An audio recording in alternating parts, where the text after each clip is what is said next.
and we welcome you to N.E.W. Brawl live from the Metro Radio Arena in N.E.W. Castle. And the toying with the leader of Magnum Opus continues tonight. The personal vendetta between our CEO Adrian Goldman has spilled over into the match card once again, Erwin. Well, yeah, I mean, again, it's in that UK rankings. Both of these men are in those UK rankings. But of course, we've already still got that UK Championship search going on. We need one more person for that Falls Count Anywhere match, and this match has nothing to do with that. So you have to ask yourself, where exactly does Snake fit in to the UK Championship scenario? I'm Max Radix alongside my broadcast partner, the illustrious World Heavyweight Champion. Not only that match tonight, Erwin, what a main event tonight on Brawl. The continuation of the rivalry that's just getting more and more dangerous. And I've got a question. Adrian Goldman's thoughts. I mean, the table match has become this almost taboo match as a result of what Troy Webster did to Zach Fuller. And we saw one last night, but it was a triple threat, and I said at the point, I think that third person was there to make sure it didn't spill out. But with the hatred Franco and Yuri are beginning to seem to have for each other, a table match may not be a good idea here. Well, it's true. I mean, the last thing we want is another no contest here in the N.E.W. and between Franco and Yuri. Sadly, that's exactly what we might get. There is some severe animosity between the former best friends, the former team, the Crew, one of the most popular teams in N.E.W. history, torn apart by the actions of the Russian Bear.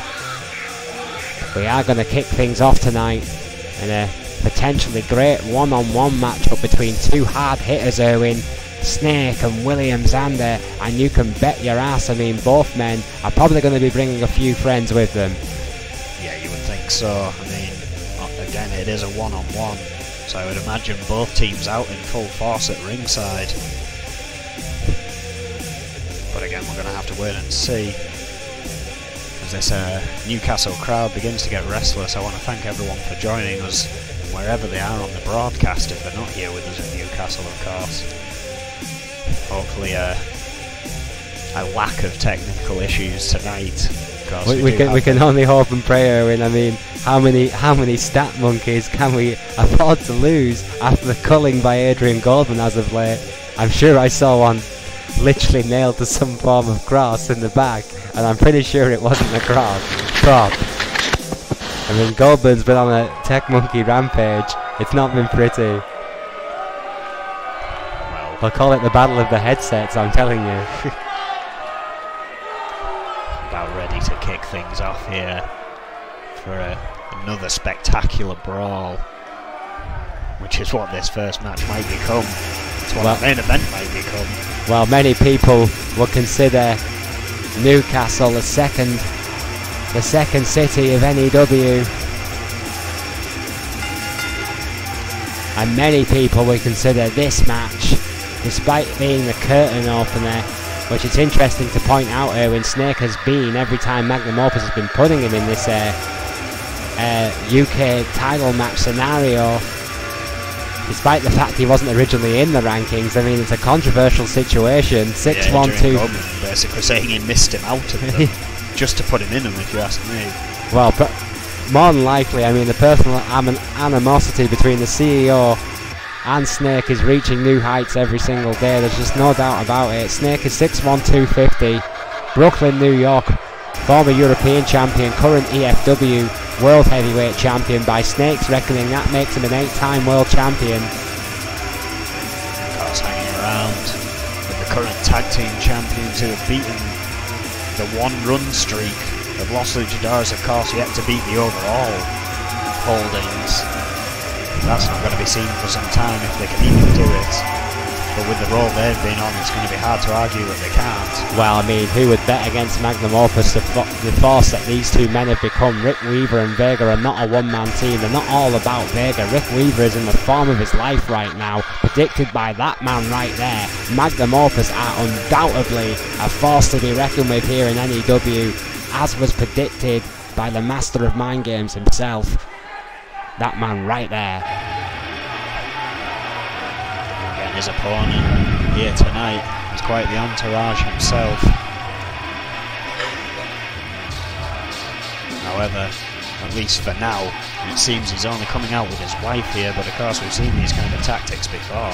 Yeah, we have seen these tactics before from Xander Enterprises when they don't show their full force at once, but tonight William Xander seemingly does with his wife for now, Emma Xander. I mean, you have to wonder whether or not this is all that Xander Enterprises can bring down with them tonight after the way they've been treating their team members. The lack of care shown for the likes of O'Grady and the former member of Xander Enterprises, Zach Fuller, has pretty much crushed their so-called fight for right, Erwin, here in N.E.W. I mean, last night's run for them was absolutely terrible. Both matches, tag matches, they lost. Almost leaving the non-Xanders of the team to do most of the work. You've got to wonder what's going on with them. O'Grady is set to have a match here later tonight, so it's going to be interesting to see. It'll be a hell of a matchup. Hell of a matchup. Two very hard-hitting individuals. Two men, no stranger to a suplex. Both men with a hell of a lot of experience. There's a sweep of the legs there by Snake and a kick to the back. And no love lost between these two either. No love lost whatsoever. You are quite right. Flurry of shots there from William Xander. Right and left. Snake off the game. Flying left forearm, just knocking Snake to the ground, who's now using the ropes to pull himself back to the feet. And Xander Enterprises is feeling cocky here tonight, and it does seem that him and Emma Xander have come along. What does that mean, Erwin? For Xander Enterprises, what a headbutt though by Snake. The veteran playing possum, and he's been on a hell of a roll as of late, it has to be said, Erwin, both in EFW and N.E.W. Snake has been looking pretty unstoppable as of late as an in-ring performer. Well, then again, even if you take away the in-ring performance of these two, William Xander should surely want backup for the outside calamity that Magnum Opus are known for causing in matches like this. Good point. This is why you have to question why O'Grady and Akane Mitsuda are not here. My outstanding Uramagi. My word, the strength. William Xander there. Because he does have the 100-pound weight advantage. Yes, he does. I mean, Snakey will give the speed, belly-to-belly overhead, coming in the hard way. Great strength of his own there from Snake. Tremendous strength. Yeah, 100 pounds heavier, as you just said there, when he, with ease, was able to throw him over his head. The veteran clearly still got a lot left in the tank, it seemed. Going for a submission early here. Yeah, going for that armbar. Classic Snake submission. Well countered there by Xander. Possibly not locked in tight enough. Xander managing to break free. Because of course I remember that legendary New Japan confrontation between Snake and Crazy Hammy where 17 armbars in one match were applied. It was a hell of a confrontation. Oh! Senton splash by Snake to Xander, who is right on top of the the advertisement board for this so-called supergroup. Bridging out though of the head scissors. Expertly, of course, both these men sound technical wrestlers. If you had to pick, Erwin, who would you say was the better technical wrestler out of these two men? Xander or Snake? Oh, gut wrench suplex by Xander. Beautifully executed. Again, I never saw all of Snake's career. I mean, what I've seen in N.E.W, I think both of these men arguably do better as managers than wrestlers. How can you say that, Erwin? Snake is EFW World Champion. Oh, what a leg chop. Does better as a manager, huh? Well, right now he's kicking this rookie's ass. Well, the rookie compared to him, at least. William Xander is in trouble right now. No, he's the one out on the apron. A lower back of Snake giving him some problems, slowing the veteran down. Recovers, but not quickly enough as Xander lifts their Snake onto his shoulder. Oh! Another Samoan drop. Beautiful Samoan drop by William Xander. As far as I'm aware, is from Bismarck. And not Samoan. You know, that did cross my mind when I saw Xander pull that out last night. But who knows? Patented GBH neck wrench. Maybe he's been spending some time down at N.E.W. EFW himself. God only knows. Perhaps that's his next raiding ground for the crumbling Xander Enterprises. William Xander not letting that affect him right now. Oh! Guillotine. Bear hug guillotine right in the top rope. The head of Snake bouncing off it with force. Oh! Head first into the top turnbuckle. Xander now throwing that extra £100 around here. Oh! Big elbow. Oh. And Enziguri in the corner there. Vicious kick by Xander. A lot of effort spent though, clearly. Oh, wait a minute, I think distraction in the corner there. Yeah, Shitopa there was distracted by Vega, I believe, and now Rick Weaver, the prodigy of Snake, now on the ring apron causing all holy hell, and Mike Shitopa has been well and truly distracted, but the Kohina clutch from nowhere. That could be it right there. Will Snake tap to Xander? Yes, there it is. Snake has tapped to Xander's Kohina clutch. You do not see that every day. The leader of Magnum Opus just submitted to Xander Enterprises. You have to believe, Erwin, there's going to be a hell of a response for this. Oh, I can bet there's going to be tremors sent through the locker room of Magnum Opus after that. Not how Snake wanted to end this match. But maybe a confidence booster for Xander Enterprises, who, as you say, is definitely dishevelled to say the least at this point.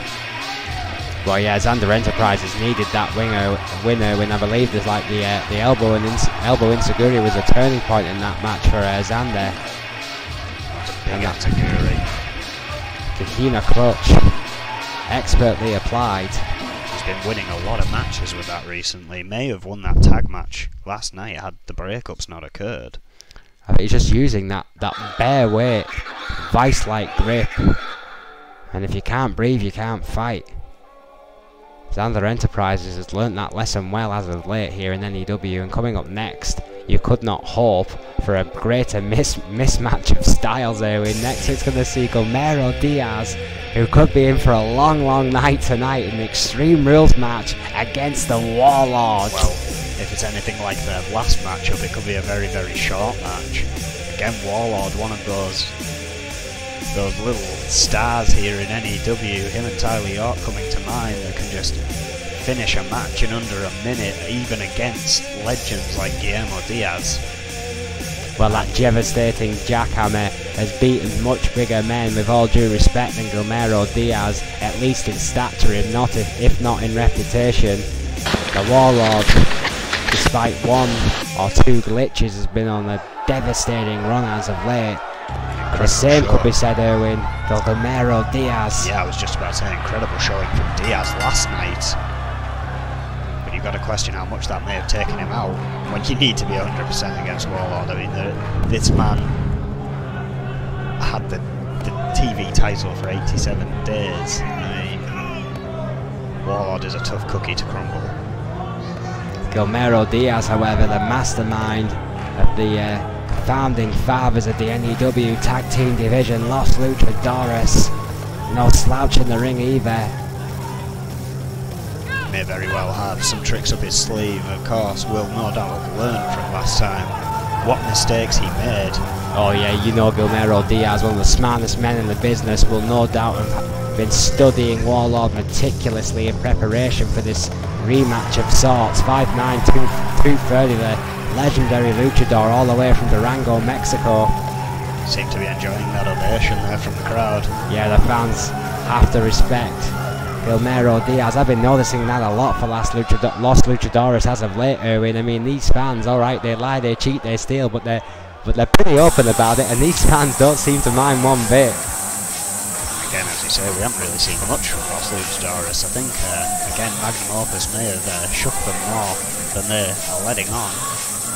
Well, Gomero Diaz is flying the colours proudly for Los Luchadores here tonight.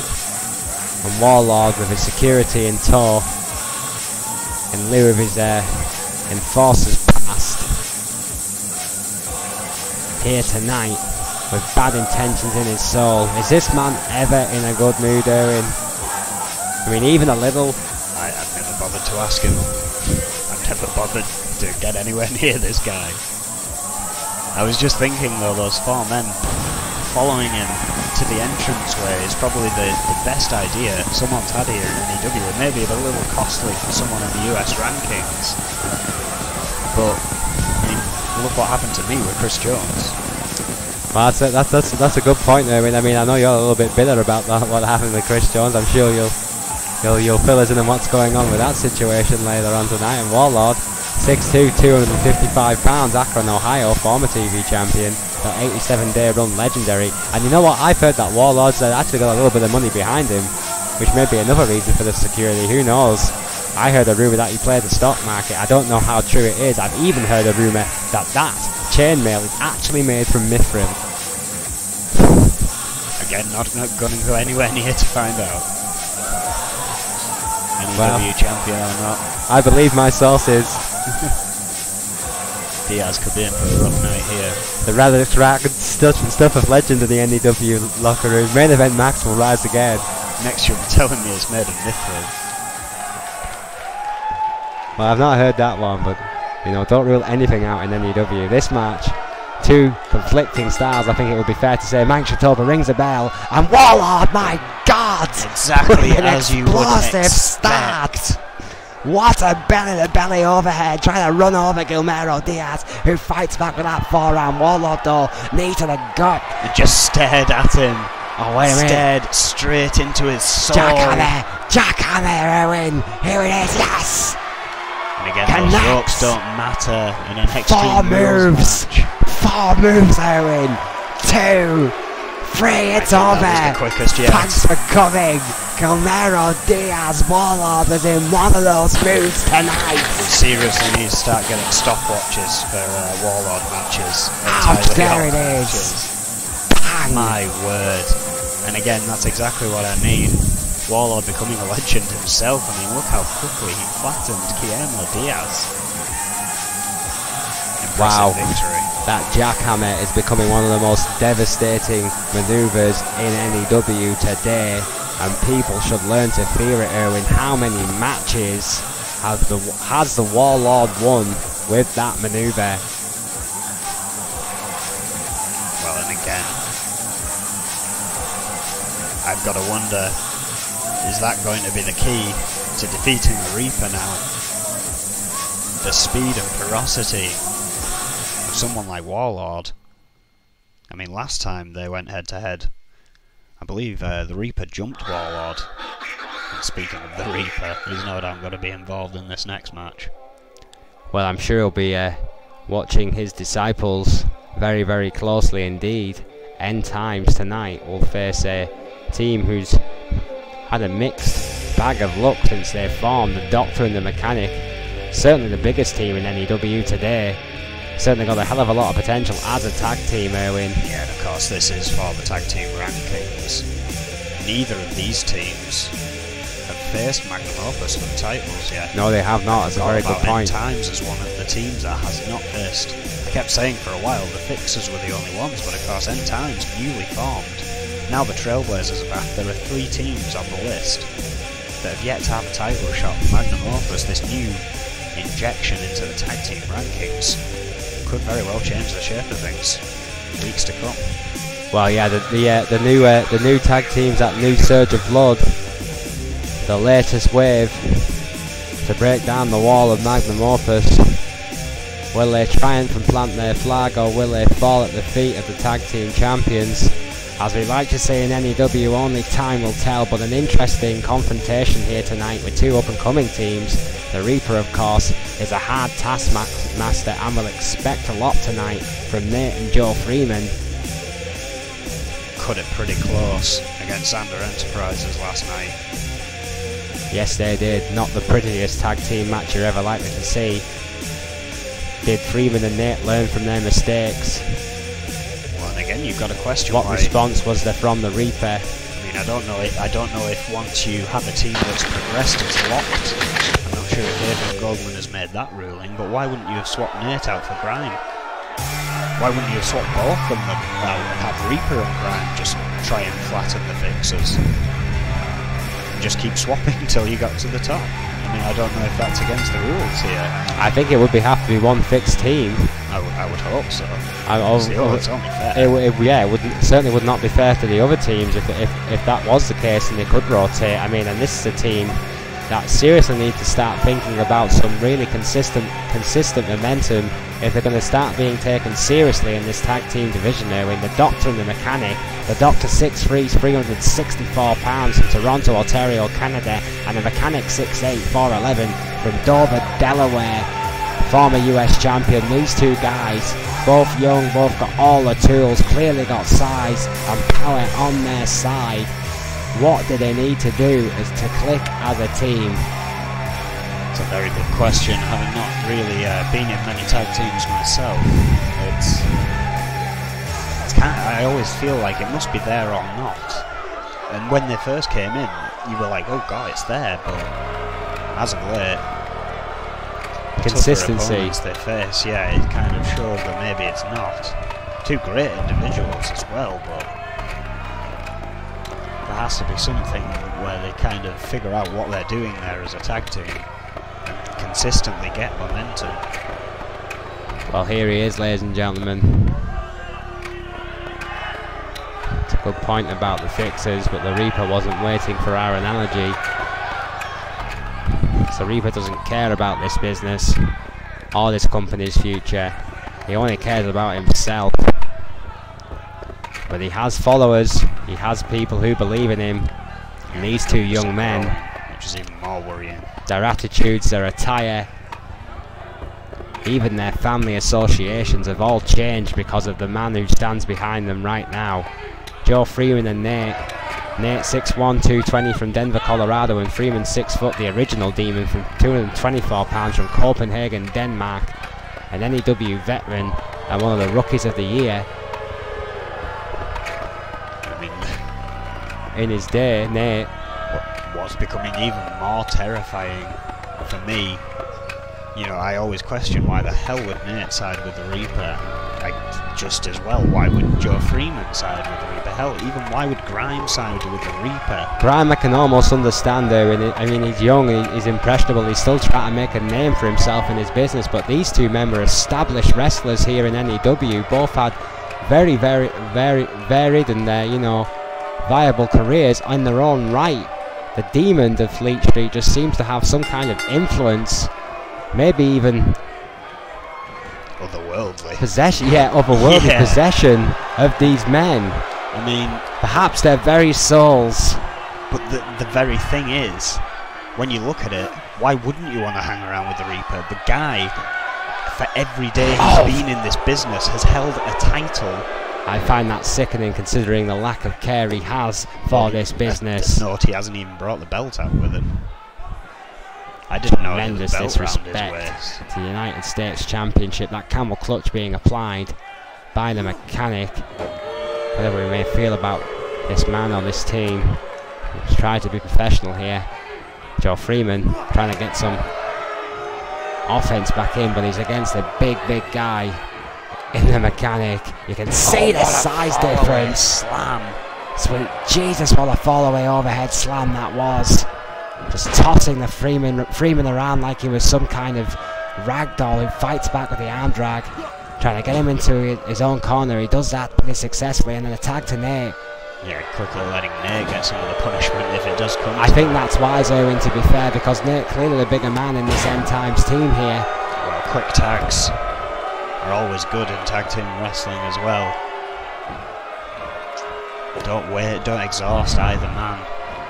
Nate once considered a potential future world champion. I still believe that potential is there, but I now question this young man's methods and his sanity. Top rope, high impact, high risk, and there it is! Headbutt! Flying headbutt by Nate, taking down the Mechanic, makes a blind tag, the Doctor's in, and the Doctor is fresh. Misses with the shoulder barge, Nate recovers quicker, runs the ropes. Yeah, just big forearm smash to the face of the Doctor. Slow as the Doctor, but shrugs it off, flying drop kick. Oh, what a shot by Nate in response. Here. DDT! Tornado DDT finally puts an end to the flurry, and the Doctor rolls out the ring. Mike Shatopa trying to regain some kind of order here. The count begins. The liberal count of 10 in N.E.W. begins. The attack continues on the outside. Nate now stomping away at the Doctor, who is in all kind of trouble because he's in end times territory, Erwin, and he is not looking good. Oh, right against the ring apron there, the hardest part of the ring, in the chest of the Doctor, combining the hard way. Maddie bringing Doctor back into the ring now. Oh, big elbow right across the chest. Stomp to the lower back.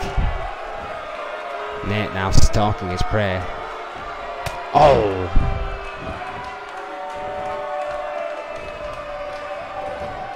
Look at this, finally, as Nate falls to the outside of the ring. Grime is there. Providing a bit of a distraction. Excuse me, yeah, Reaper's there. Boss, should I say. Going on the other side of the ring, causing his own distraction, end times, working as a unit. Very effective there. Fixers making a stopping the attack on Nate. The Fixers now finally regrouping, regathering their thoughts. Mechanic on the outside, doing the damage to Nate. Off. Right hand. Oh, what a kick. Oh, what an uppercut. Right to the head of the Mechanic. Flurries of shots. Mechanic getting the better of it. What a backdrop that was. Big backdrop there, changing the pace of this matchup once again. Reaper again. For the second time tonight, the Reaper interfering in a match he has no business in. He should have faith in these kids. The Fixers seem... If you're going to be a group, you got to have faith in your team. Or what the hell's the point in being a team? What a suplex by the Mechanic. There will come a match like last night where they have to work alone, and you see how badly that worked. Well, they wouldn't, but only due to the disorganisation of Xander Enterprises as well. Do you think the zombified state that these two men have been in almost since their join with the Reaper is adversely affecting their in-ring performance? Quite possibly. Oh! This series of suplexes. We've gone from full Nelson to German. Oh! To overhead German. Here. Or gut wrench, let's say. Oh, sent to the outside there. Must you smoke those cigars at the desk, damn it. Nate quickly recovering. Oh!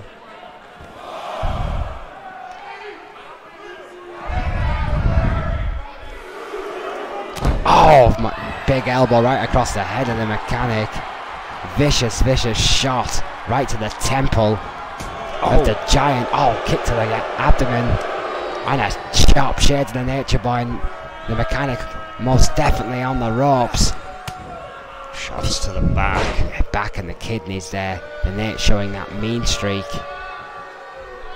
Nothing pretty about this offense, but he's systematically dissecting his larger opponent here, the 6'8" Mechanic. Turn this match around, makes a tag to a near fresh now, Joe Freeman. You must consider that. Slingshot right into the waiting forearm. Oh! A crossbody over the knees of Nate. What a double team by End Times. Joe Freeman thinking better about the pin after the interference by the Doctor, but responds in kind. The Mechanic still down after that devastating double team maneuver. Joe Freeman smells blood in the water, Erwin. Yeah, he knows that Mechanic is down. End Times could have a victory here if he stays on top of him now.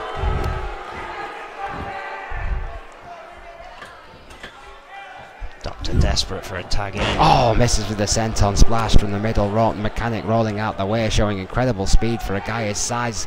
Oh, Freeman though. choking STO there.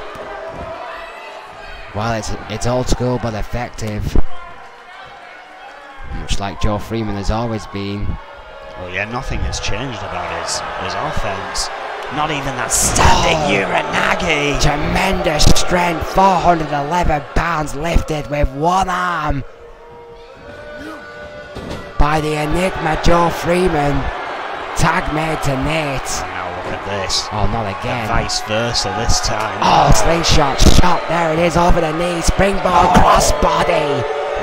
Again to the mechanic.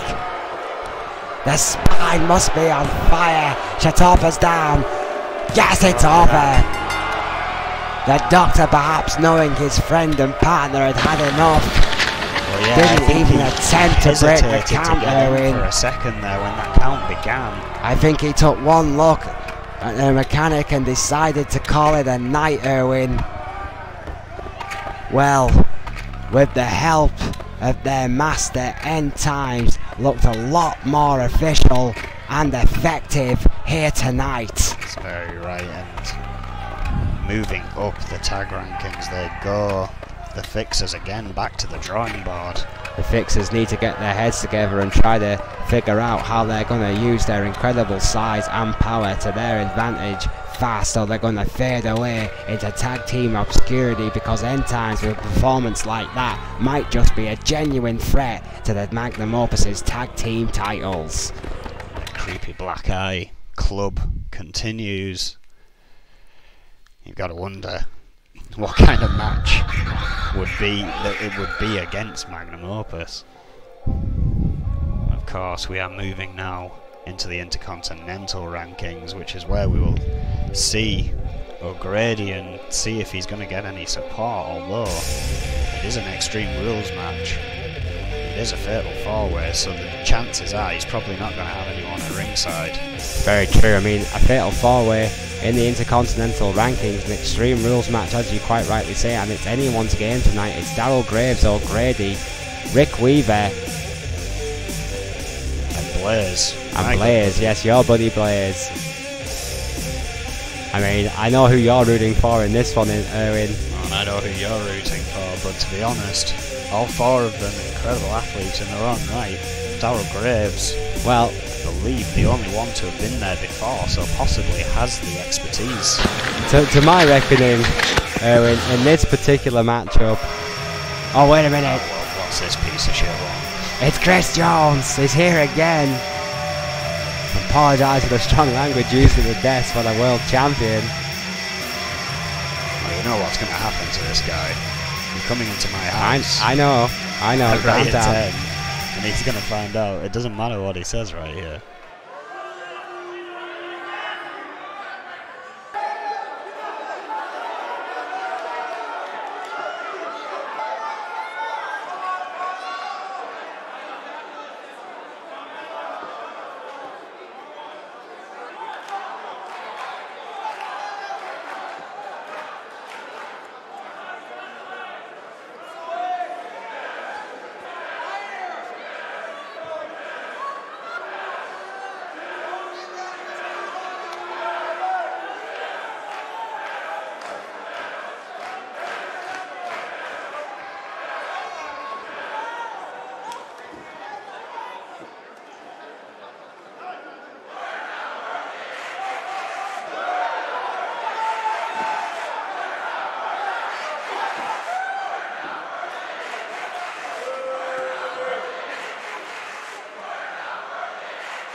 that guy isn't getting anywhere near my title, I'm telling you that. He'll be lucky to leave that cell with a career. Chris Jones with a blistering promo claiming he's coming for your championship, Owen. Not damn sure. He doesn't know what he's stepping into at Riot 10. He should. He should have learned from what he's experienced of me, but he hasn't. So I have to teach him again. Well, Chris Jones, one of your oldest enemies. These two will face off. Chris Jones versus Irwin for the World Heavyweight Championship. Hell in a Cell. The most brutal structure in this business will decide one of the oldest rivalries in N.E.W. history. Goldman's lucky I keep my cool when I'm here in the booth. I saved that offer in the ring.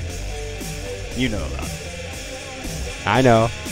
There may be a retirement at Riot 10. I'm just going to warn Adrian Goldman he may be one man down by the end of that pay-per-view.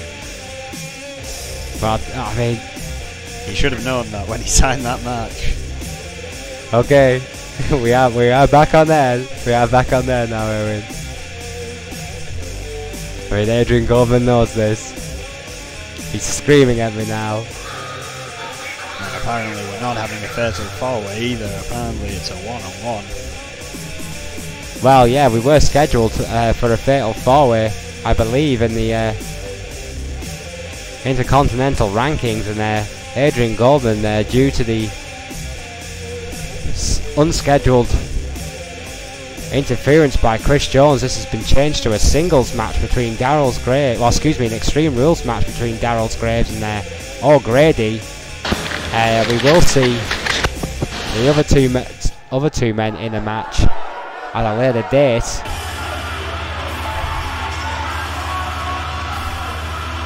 Well, Jones clearly ruining more than your mood here tonight, Erwin. That fatal four-way would have been one hell of a match. Yeah, he's somewhat ruined the festivities here tonight.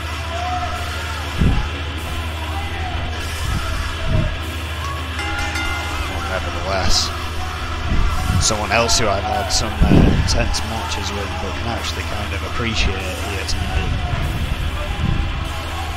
Darrell Graves, 5'8", 206 pounds from Battle Creek, Michigan. Former Intercontinental Champion. Another stalwart member of the N.E.W. been around the block more than once. Of course, his rivalry with yourself and the likes of Chris Jones and Warlord, the stuff of legend here in N.E.W. You talk about founding blocks of what we've become today. Darrell Graves has to be in that conversation. And yeah, I mean, kind of came in sadly unprepared last time he was close to a shot like this. The Steampunk Satanist will face the Irish Brawler here tonight. Perhaps the one-on-one environment may favour Darrell Graves. I think he does prefer one-on-one matches, to be fair.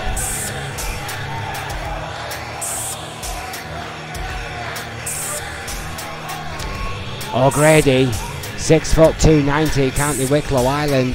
I mean, yeah, it is one-on-one, Erwin, I grant you, but O'Grady's a brawler. I mean, the Extreme Rules stipulation is going to surely favour him and not Graves. Well, Darrell Graves, no stranger to Extreme Rules himself, but you may be right. O'Grady probably is going to be the one who looks for weapons. Darrell Graves will utilise them if they're introduced. Darrell Graves' entire body is a weapon. His deadliest weapon is his mind, his experience. Fast, agile, top rope maniac, submission specialist. He's a good all-rounder and excels in most areas. It is worth noting as well, thank you, Owen, that O'Grady has come to this match alone. No outside support whatsoever by Xander Enterprises. Is there more trouble in that so-called supergroup?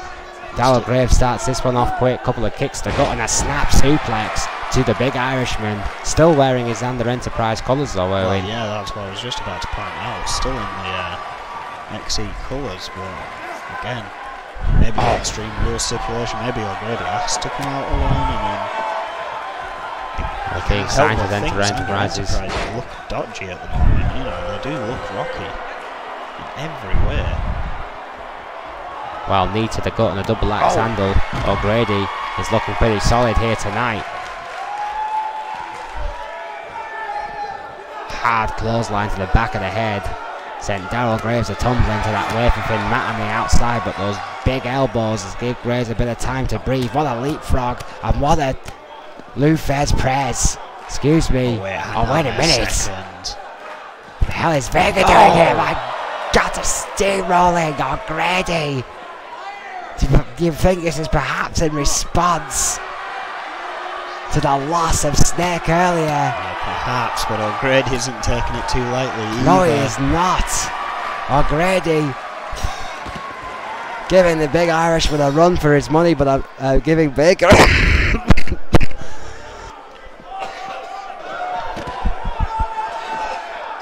O'Grady in trouble now. God damn your cigars! Oh! Daryl Graves isn't too bothered about this interference, it seems. Yeah, what I was just about to say before I was coughing up a fur ball. I'm not sure how wise O'Grady's fighting back against Vega was. That was just bound to piss the big giant off, and the body press slam on the steel pretty much confirmed it and put this match right into the corner of Daryl Graves.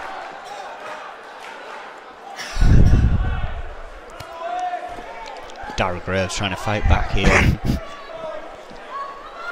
O'Grady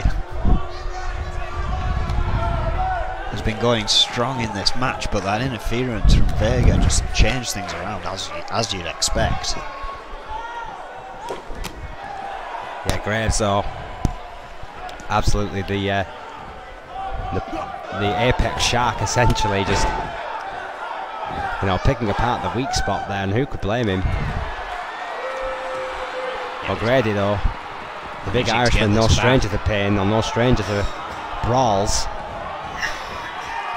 Trying to regather his senses, but maybe finding an autopilot. My word, what a shoulder barge by Graves on the ring apron. Springboard moonsault, my God! Well, that's the agility I was talking about. Sweet Jesus, a suicidal springboard moonsault could have ripped O'Grady in half. It has put the exclamation mark on the dominance now that Graves has had since that attack by Vega Ruin. Going even higher now, top rope. Come on, this is not necessary! Moonsault! My dear Lord. I told you Daryl Graves was no stranger to Extreme Rule matches, but look, as you quite rightly said, his body is the weapon. Daryl Graves emphatically proving my point here tonight. Snake eyes on the barrier, on the steel.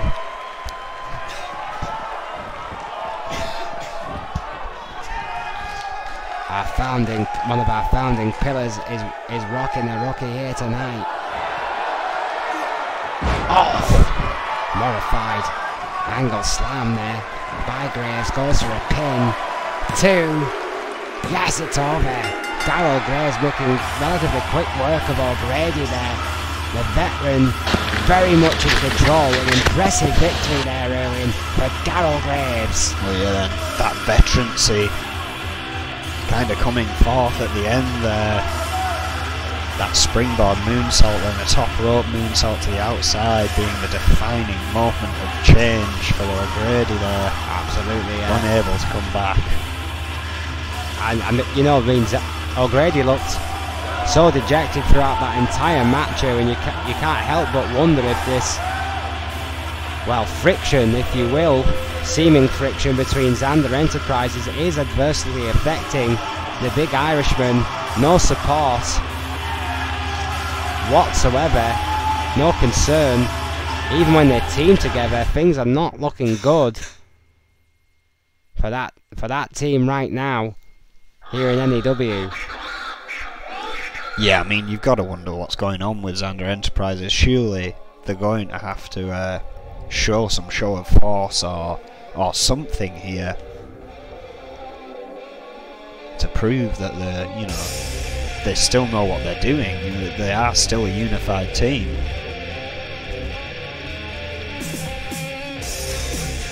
Well, I'm sure they'll be hoping that they can put these current differences behind them and continue their progression in the tag team division. Speaking of tag team divisions, we're swapping over to the women right now, and it's going to be a great matchup between Sonia Jackson and Farrier and Foxy Valentine. The Scorpions will face the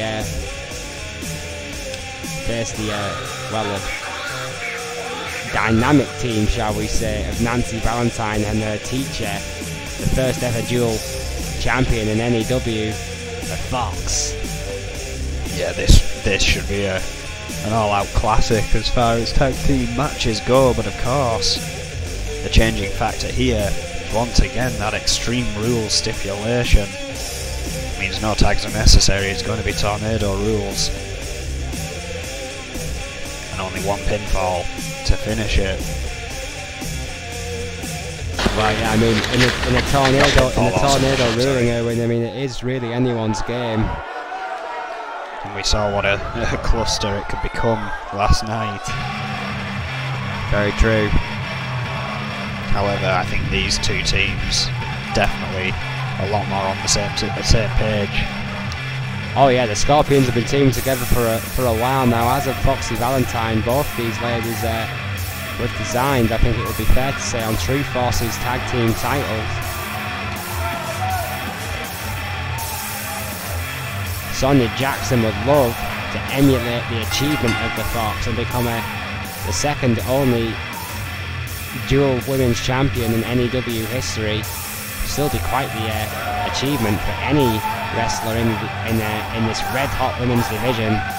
Sonia Jackson, 5'3", 126 pounds, Essex, Vermont, a 3-time women's champion, and Farrier, the mistress of mind games, 5'8", 152 pounds, from Lisbon, Portugal originally, now residing in Liverpool, former EFW women's champion, in her own right already. I touched upon it last night as well about Sonia Jackson having a part in Farrier's training. I asked Miss Jackson to confirm this last night, and she refused to comment. So that situation none the clearer here. But the Scorpions are undoubtedly one to watch in the women's tag team division there, and I would consider these as strong favourites to face True Force at Riot 10. Well, and again, a very strange combination that just works.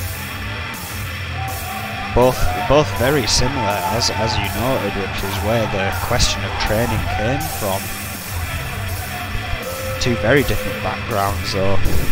Oh yeah, incredibly different. I mean, Essex, Vermont, and Lisbon, Portugal couldn't be too different if they tried.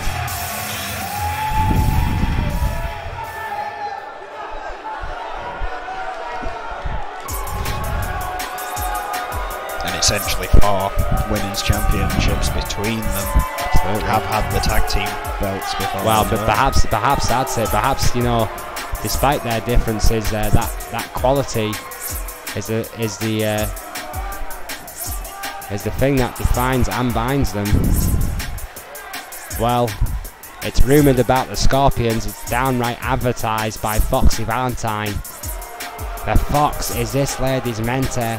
She's her trainer, her guru, her hero, and the Fox loves every second of it. Nancy Valentine, who is no slouch in her own right,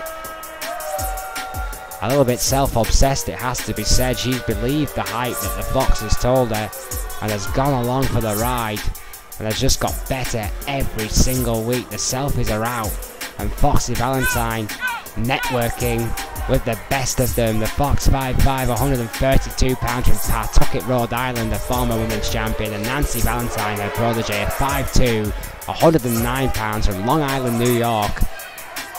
And my stat monkeys picked out something very interesting about the women's tag division. It seems every time a team gets those championships, they seem to be holding them for longer and longer each time. The Outlaws, of course, in the first defence held it for 8 days. Mike Shatopa rings a bell. Of course, Tornado tag team rulings. Let's hope the women do better than the men did last night. 20 days for Foxy Valentines as champions. The Outlaws then got it back for 28 days before True Force currently holding it for 46 days. So the competition is arguably getting tougher and tougher. And True Force, I mean, you know, arguably two of the most successful women on the N.E.W. roster. Stalwarts of the roster as well. You know, the longest reigning women's tag team champions already. You have to wonder how long that reign will last for a team as dominant as True Force could, you know, is. I mean, Farrier, meanwhile, hooking up against the Fox and Sonia Jackson duking it out with Nancy Valentine. Oh, Valentine, however, was ready. Yeah, was ready there for Farrier, who was right behind her. However, didn't expect Jackson to get up so quick. No, she did not, and the Fox going right back to the Mistress of Mind Games. Their rivalry's gotten a little bit more personal over the last few weeks. It's definitely safe to say. Jackson and Valentine. Hurricane Rana there. Squaring up still. Oh!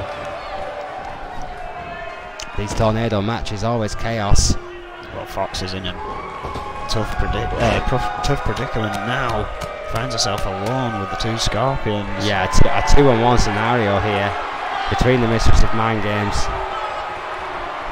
and Psycho Sonia versus the Fox, who's flying solo right now with Nancy Valentine and only just getting back to her feet on the outside. Finally gets back into the ring. How much damage has been done to the Fox? What an arm drag there to Farrier. Oh, front-facing Russian leg sweep there. To Sonia Jackson, face planted into the hardwood. Yeah, now the tables turn. Farrier finds herself alone with Foxy Valentines. Oh! However, I think managed to move to the side of that drop kick there. Oh, did not dodge that. No, she did not. Drop That chop hold. block. Yes. Excuse me, the foxhole. Oh, Valentine. Is it true that they've actually trademarked that name, Erwin? I'm sure, quite possibly. Won't surprise me here. Oh, drop kick to the spine. Fox and Sonia Jackson now trading blows, and again, every women's tag match the Scorpions have. You've got to wonder what that's leading up to when she faces Alice Young to try and defend her title. Well, defend her from the shot for the title. A great point, Erwin. I mean, this is a risk all these women run when they're competing in their 2 divisions. How much left they got in the tank, and will they have to run double duty? I mean, both scenarios are, you know, are real possibilities here. They are human beings after all. They have only so much to give. Farrier with a great drop kick though to the Fox. Well, again, there always is the option to opt out each time the ranking rolls around. Yeah, but how many of those women are likely to take that option, Erwin? Well, exactly. I mean, it's such a short division anyway. When the opportunity arises, what do? You take it. Or you fail in the attempt. Sonia Jackson with one hell of an elbow. But you never say no. Nancy Valentine finally getting back to her feet, finally getting back into the match, and I think it's fair to say that the Fox has been holding together this team here tonight. Hang on a second. Lucky has had no answer for the Scorpions, but what a submission. Wait a minute. That Valentine's bow there. Yeah, from absolutely nowhere, the submission was expertly applied, finally broken up by Farrier. It took a couple of kicks though. Yeah, I think that weakened Jackson a lot. Yeah, the corkscrew neckbreaker though. Oh, hang on. Bow and arrow. Making Nancy Valentine pay for her submission and applies one herself. The torture rack surfboard too close to the ropes. The Fox though with a cover. I think she broke it up, seeing the pin to her side there. I'm not sure. Oh, swept the legs of Alice Young. Fox there, sorry. Nancy Jackson. Snap suplex. Rocked Farrier though, allowing Fox to get that snap suplex. Back and forth here. Jackson trying to pick a moment to re-enter that ring. Valentine trying to stop her.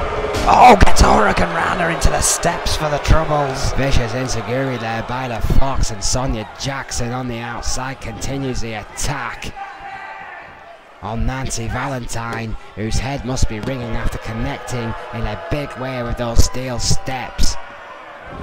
This makes it harder for Shatopa as these four ladies start to separate more and more in this tornado-style matchup. Well, yeah, just because pins and submissions don't count on the outside doesn't mean he can't just ignore them out there. Hard for any one man to do. Sometimes there is no order in N.E.W, you just gotta roll with the punches. Farrier could be in trouble here. It's big trouble. Springboard. Moonsault. Beautiful. Meanwhile, Sonia Jackson may have just been a bit distracted there. It was with a that sunset DDT by a sunset flip DDT, excuse me, by Jackson. It's beautifully executed. Oh, well, there's the one that puts her opponent away. Yeah, it is. But Nancy Valentine, excuse me, right there waiting. DDT, but Farrier was there to pick up their pieces. Just as Nancy Jackson distracted, Fox getting a kick out though. Yeah, Valentine was distracted, you're right, that could have been the moment. She saw the pin as she dropped that leg drop. And as she twirled around, she knew by the time she'd stood up, if that 3 had gone, that 3 would have Outrage, gone. she was caught short though, she went for the inverted DDT and it gave the Fox her mentor the time to pounce on Jackson. Fox and Valentine stealing one from the Scorpions here tonight, Erwin. And that means they only have one team left to face, and it was the last team that did not manage to beat True Force. Foxy Valentines will take on the Outlaws. Well, if all that hasn't been excitement enough for you all, our main event, surely going to be an insane one to watch. Again, two men we never predicted to be at each other's throats, but that is what we're seeing here tonight, and it's extended to possibly the most questionable match of their matchup so far.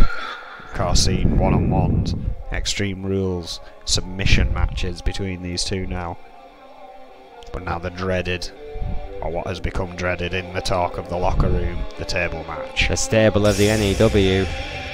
The one match that a lot of the boys in the back say defines you as one of them. You have to feel the wood. No pun intended. Spine on the pine. Now I'm sure you won't admit this to a member of Talent Relations Zone, but I heard there was, back in the day, a hazing ritual in N.E.W. for rookies and tables. Is there any truth to that? No comment. On with the match. Should be a great match nonetheless between Franco and Yuri, the former team from the crew.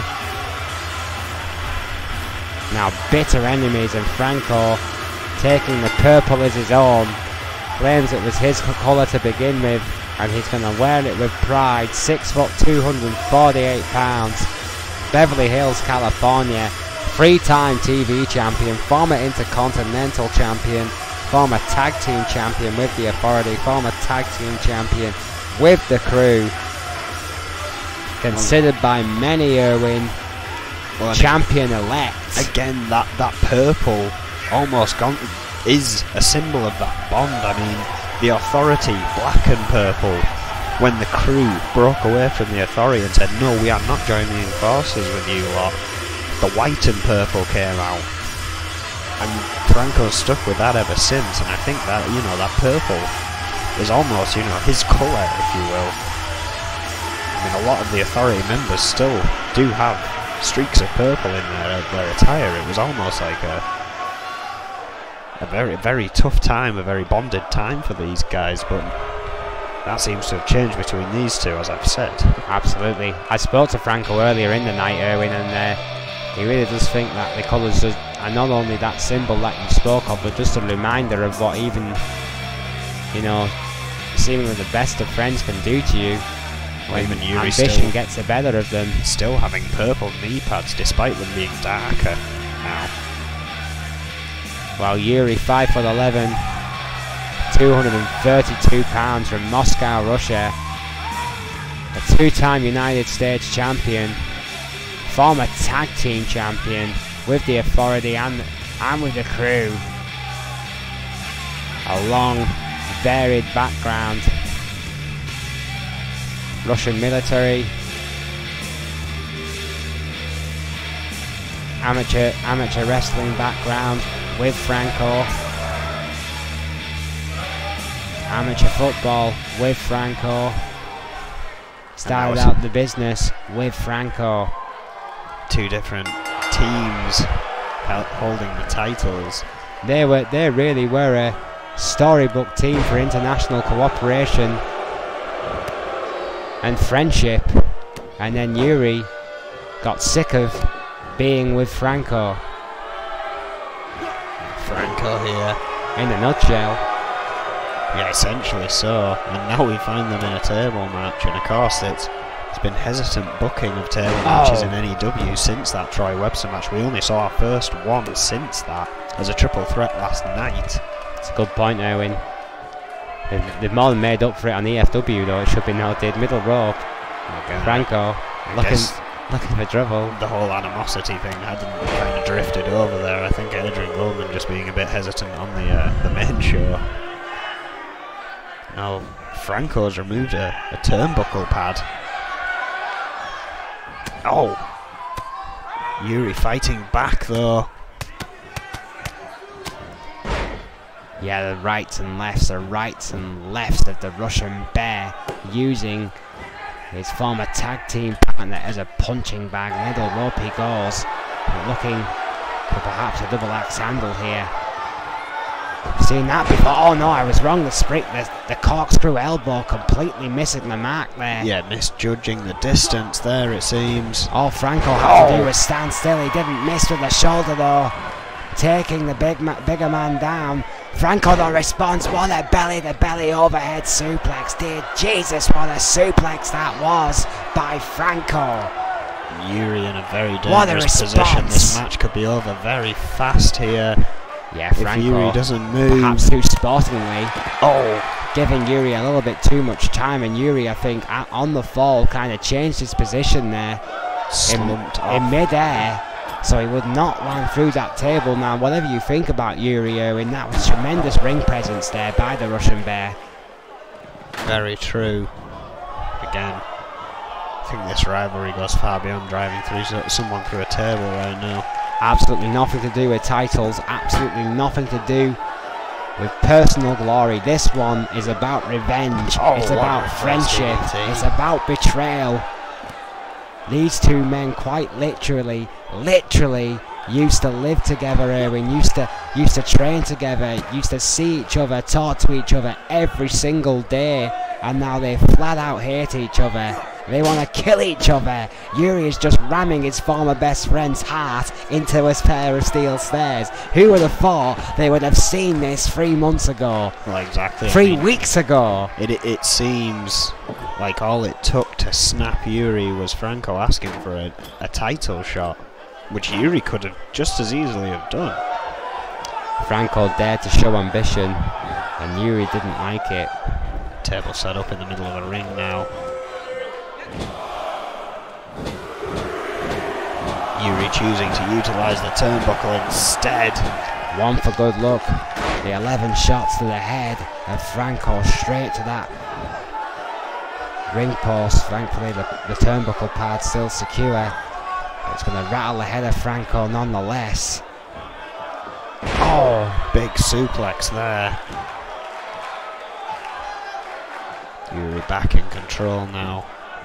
Again, it's like a little Fabergé egg in amongst a herd of elephants there, that table. Yuri taking a slower approach, but the same tactic firmly in mind, planting the head of Franco repeatedly into that ring apron. Oh, but dropped that ring post, excuse me. That turnbuckle pad will give little to no protection, Erwin. It's pure steel under that.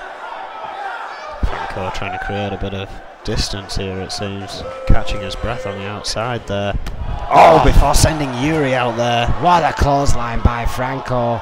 Almost damn near decapitating the big Russian.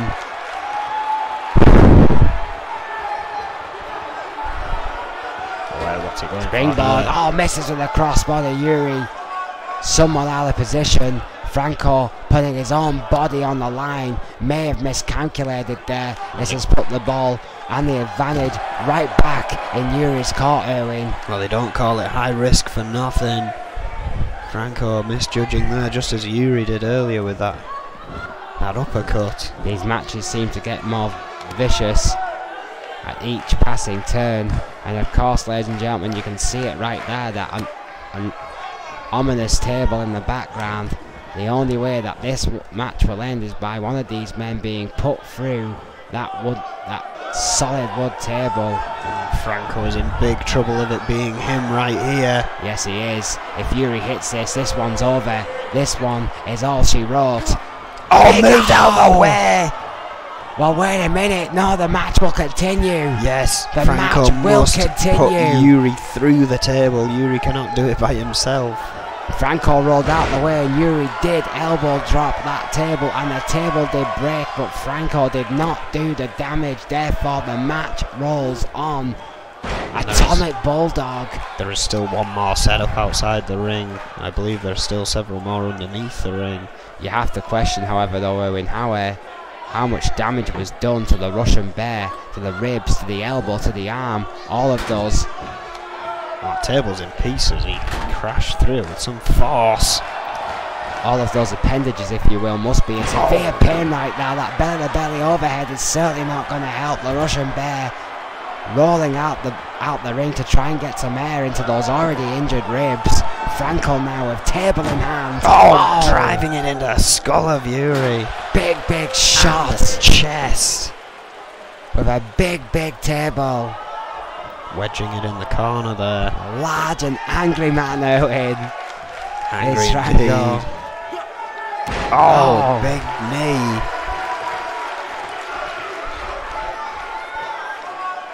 Yuri rocked. Oh, planted into that table. The Bear beaten but not slain. Needs to respond quickly. Huge chop across the chest of Yuri there. Yes, yeah, Franco now. Again. Not taking it. No! Not sent on. Off Yuri, not letting him breathe. Respond, react in any way, just keeping right on top of his former tag team partner and friend. If anyone, we keep saying this every single time these guys wrestle, Erwin, if anyone knows Yuri, it's Franco. If anyone knows Franco, it's Yuri. These two men literally know each other inside out. This is why these matches end up so close. I mean, again, they've been in that ring for years, just never against one another. Watching each other, studying each other, learning from each other, has created quite a staggering rivalry here in N.E.W. One table is already in 3 separate pieces in the ring. Yuri has not been quite the same ever since, and Franco, look at the capitalize. Didn't get all of the table though, only didn't get all of it again, but the leg, the hip, the ribs of Yuri again connecting with the wood, Erwin. Franco amping himself up there. Perhaps trying to get some circulation back into his legs. Almost a warrior-esque approach there. Returning to that table though, driving it into Yuri's body. I'm not sure if Franco is even sure what he wants to do to Yuri yet. I think that's how angry he is. I think it's blind rage. Most certainly an All he emotional knows match. he wants to do is to cause pain. Big suplex. Big break right through the table. Franco has beaten Yuri. Again, that puts Franco in the lead by 1 in their rivalry there. Yeah, I believe it would be two victories to 1. Franco currently now leads, but I don't think this rivalry is anywhere near over, Erwin. Most certainly not. We can only wait till next week to find out where it's going to go next. A hard-fought battle, a hard-fought victory for Franco and Mother Brawl, and once again, the Brawl that had it all. We thank you for joining us from the Metro Radio Arena live in N.E.W. Castle. We'll see you tomorrow. Good night.